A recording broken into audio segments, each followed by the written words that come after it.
Welcome to another video. Today I am going to start preparing the tongue and groove. So exciting.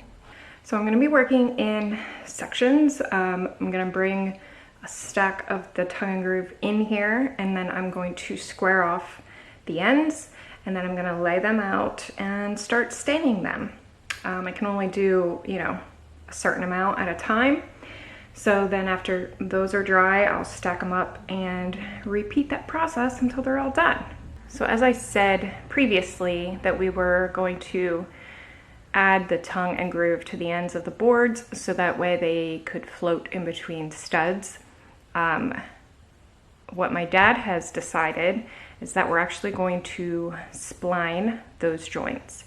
So basically cutting a groove in the ends of board A and board B, and then there'll be a little piece of wood in that slot. It'll hold them together. Seems like a lot of work to me, but it'll be a lot less waste.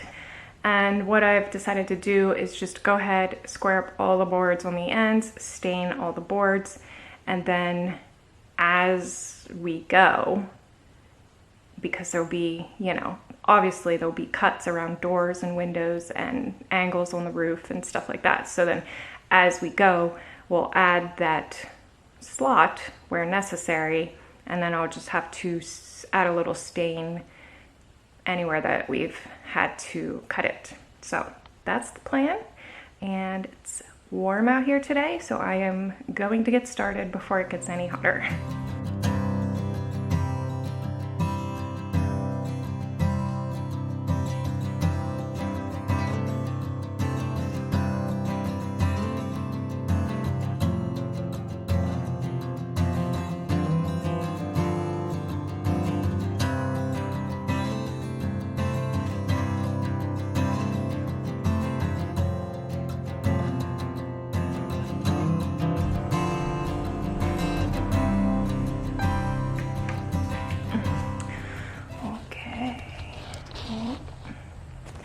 Yeah, so I did some little sample pieces with some stain. This wood, they were like the samples that the sawmill gave me, so it is on this exact wood, and that was the ratio that I came up with. But now that I see it on here, it's way too dark. Way too dark. I don't know if you can tell. Hold on.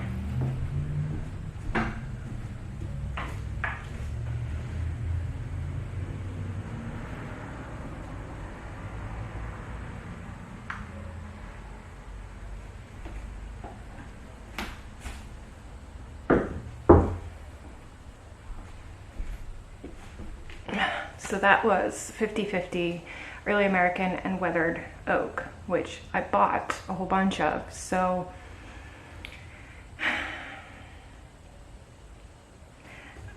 when I tested just the weathered oak, it didn't seem to do anything to the wood. I'm gonna try it again, just straight weathered oak on a full piece, see how that looks. If it needs a little bit more, then I'll add a little bit more of the early American and come up with a new ratio. Ugh, that sucks. That's just like an entire board I just ruined. New plan. I'm gonna take a 2-minute break. I bought some empty paint cans just like that one that was mixed. I'm gonna go get another one of those, my gallon of early American, and some sort of measuring device, and I'm gonna mix up a new batch, 25% early American, 75% weathered oak, and I'm gonna go with that. I'm not wasting any more boards. Whatever that turns out, that is the way it's gonna stay. So that I've only wasted one board, which maybe I'll find a use for, hopefully. I'll be back.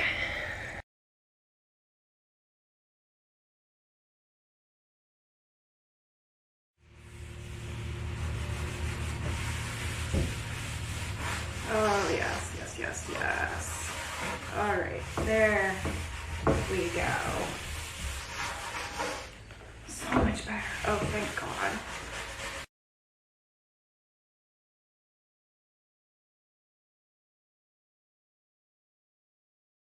Good morning, everyone. Today I'm starting a new little miniature project. Hopefully I can get it done in one day.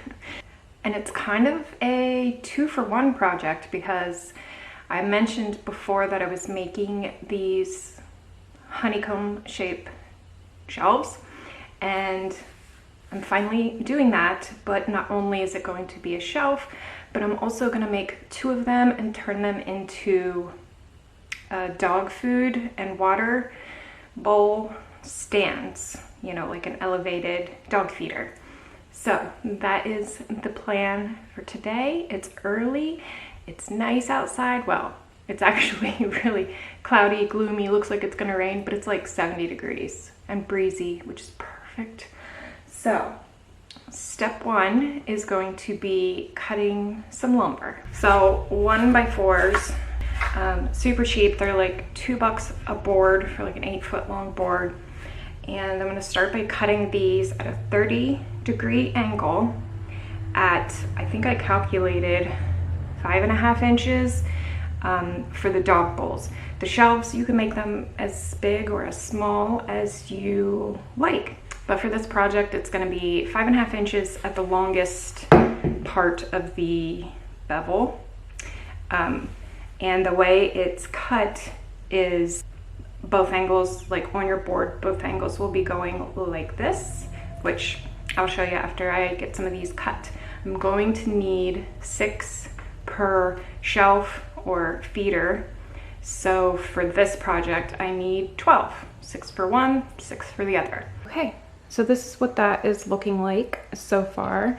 And I have this is the size of his bowls, so that's plenty of room. I could have made it even smaller, but we're gonna go with that because I don't feel like doing that all over again. And this is how the angles are when you cut the board. So you basically just make a cut and then flip the board this way, make a cut, flip the board, you know. So the next step is going to be doing that all over again with the 1x2 lumber. So, well, you'll see. I'm doing the exact same measurements, same cuts, everything, but on one of these.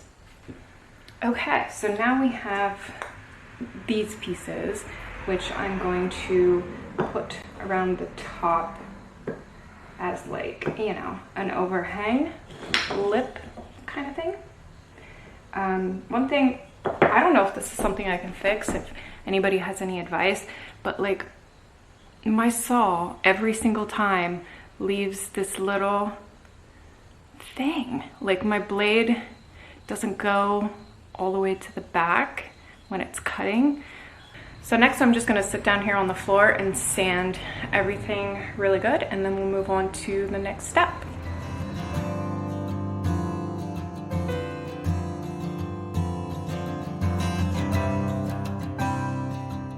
Okay, now that those are roughly sanded, I'm not too worried about it.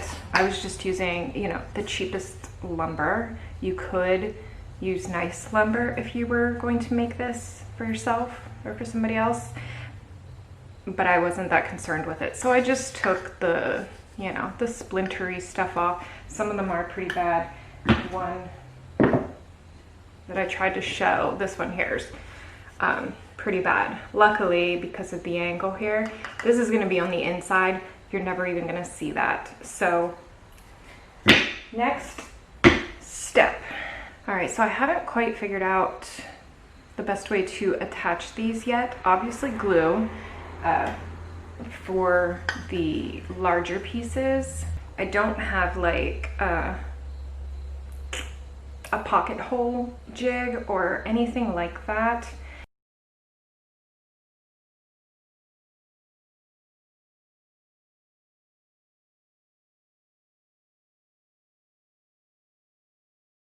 All right, I'm gonna think about this for a second. Now that all of the sanding is done, I just want to show you there's actually two different ways you can put these together. The first one is kind of like overlapping the joints. So with each board, you'll have one over the board before it and one under the board after it, if that makes sense. So each one overlaps the next one. And it actually makes a pretty cool design, which you can definitely see on this guy. Or you can just put it together like you would any normal frame, or, you know, moldings around doors, etc. Okay, so I gave these probably about 20-30 minutes to start drying. And now I'm going to move on to the next step, which will be using Luan or 1/4 inch plywood and placing this on the plywood, tracing around the outside edge and twice, and then cutting it out. So I'll have a base for these. If you were just making shelves, they would be finished. Just add a little, you know, hook to hang them on the wall, and there's your shelf.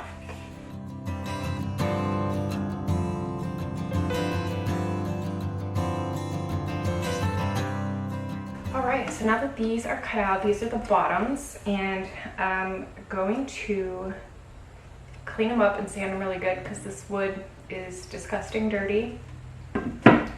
And then I will probably just attach them with glue for now, and probably come back later with brad nailer or screws or whatever I decide to reinforce everything else with. But for now, I'm just gonna sand them and glue them down.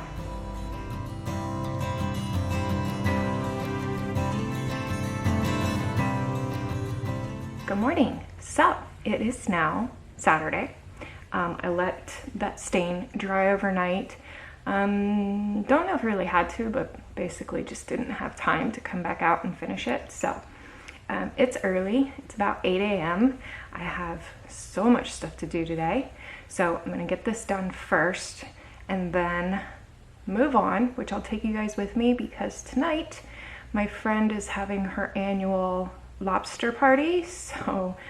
So excited to go and like get out of the house and do something fun for a change. So yeah, I have a lot of stuff to get ready for that. But yeah, let's polyurethane.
that guy has half a claw. One of his claws snapped Well, off. do you know with lobsters, when they lose a claw, they actually can regenerate another one? You want to hold this guy? No, I'm good. Which one did you say was being feisty? That one? This one right here. Keeps swinging his claws at everybody else. You guys are on the ground. I feel bad for Sean Juan. Holy crow, there's more freaking lobsters. Good morning. So last night was a lot of fun. I had maybe a little too much fun, kind of paying for it today, but I got stuff to do nonetheless. So I'm gonna see how my elevated dog feeder turned out.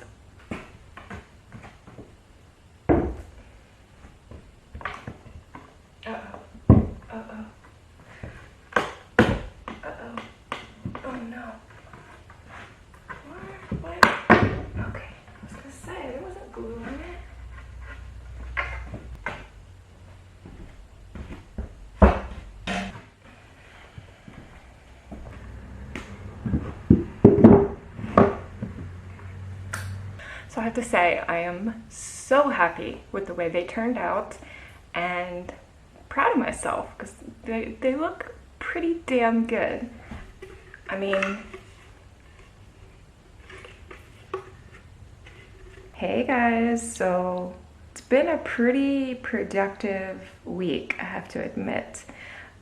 We started the tongue and groove and my dad has been here every single day this week helping. And we got pretty far. I mean, look at it so far. It's really coming along fast. So he got all the way up past to that spot right there.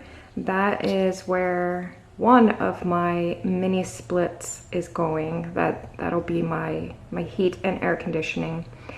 And the goal is to get that hooked up before it is like cold. I'm really, really happy with the color. It's not too yellow, which was what I was worried about because it is pine. And I think my stain mixture is perfect and I love it. So today, I need to get a bunch more boards cut, the ends cut, and stained and ready to put up.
Well, it has been quite some time since I picked up this camera, so I figured I should probably close out this vlog and just give you a quick little update on what's happened in the past month or so. And as you see, I do have heat now. So this is how far we've gotten on the tongue and groove so far. It's coming along, and that is my heat, and I also have the other one installed upstairs in the bedroom as well. Over the past month, my dad has been recovering from surgery, so I've been just busting my butt trying to get everything mudded. And everything out here, both walls, and the entire kitchen, which the kitchen has been done for quite some time, but both of these walls are now mudded with 3 coats of mud. The upstairs is completely done with mud. So all I have left to do is parts of the stairwell. Some of it is started.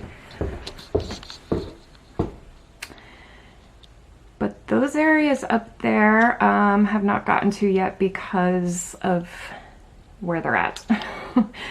Because trying to put a ladder here on the steps, on the landing, it's gonna be a little tricky to figure that out. But for today, I'm going to continue on this side, which is started. Some of it still needs taped, and it does need more coats, as well as this guy. So that is my ongoing goal, to get the mud finished and sanded. And I would imagine my dad will soon be back to continue on helping. So I'd like to get that done before that time. Then we can just continue on with the tie and groove and not have to worry about getting mud slopped on it. So that is where I'm going to leave you guys for now. I'm really gonna try hard throughout the month of December to put up more content. It's hard to do when a lot of the days look exactly the same, so it's hard to get creative and know what to film. So maybe some just day in the life kind of stuff, I don't know, we'll see, but I am gonna try to get some more stuff out. So with all that being said, if you're not subscribed already, please hit that subscribe button and give me a thumbs up if you enjoyed this video, and I will see you guys in the next one. Bye.